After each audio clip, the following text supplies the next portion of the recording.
हाय हाय राहुल के नारे लगाते हुए हाथ में पोस्टर बैनर लिए खड़े ये सभी लोग भारतीय जनता पार्टी के कार्यकर हैं। भारतीय जनता पार्टी के SC ST OBC मोर्चा के कार्यकर जो इस वक्त मनुभाई टावर स्थित भाजपा कार्यालय के बाहर विरोध जता रहे हैं।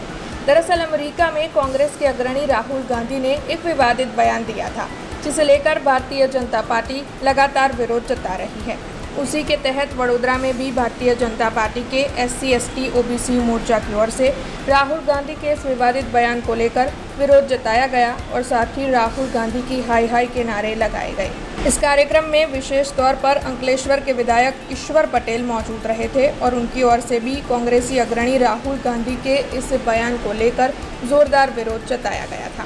જે પ્રકારે તાજેતરમાં જ રાહુલ ગાંધી અમેરિકાની મુલાકાતે ગયા ત્યારે એમણે એવું સ્ટેટમેન્ટ કરવામાં આવ્યું કે અમેરિકામાં મુલાકાત દરમિયાન આરક્ષણ દૂર કરશું એવું ત્યાં એમણે સ્ટેટમેન્ટ આપ્યું। આ જવાહરલાલ નહેરુથી લઈને આખો પરિવાર આરક્ષણ દૂર કરવા માટેના પ્રયત્નો પણ કર્યા હતા।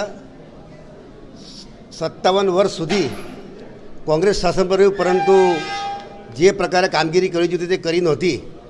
આપણા આદરણીય વડાપ્રધાન નરેન્દ્ર મોદી સાહેબે જે પ્રકારે 2017માં national commission for backward classes માટે પણ એમણે કામગીરી કરી અને બંધારણીય દરજ્જો આપવામાં આવ્યો હતો।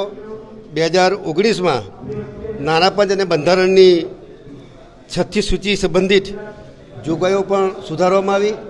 સાથે સાથે 2019માં લોકસભા અને વિધાનસભામાં SC ST અનામતને 10 વર્ષ સુધી લંબાવવા માટેનું પણ કામગીરી કરી। 2021માં રાજ્ય અને કેન્દ્રશાસિત પ્રદેશને તેમની OBC સૂચિમાં ફેરફાર કરવાનો અધિકાર આપવામાં આવ્યો। આમ મોદી સાહેબના શાસનની અંદર આ આરક્ષણ રહે એના માટેની કામગીરી કરવામાં આવી। SC ST અને OBCના જે હક્કો છે એ હક્કો એમને મળતા રહે એ પ્રકારની કામગીરી કરી છે। हमसे जुड़े रहने के लिए हमारे YouTube चैनल को सब्सक्राइब करें और नई वीडियो की नोटिफिकेशन के लिए बेल आइकॉन को दबाएं।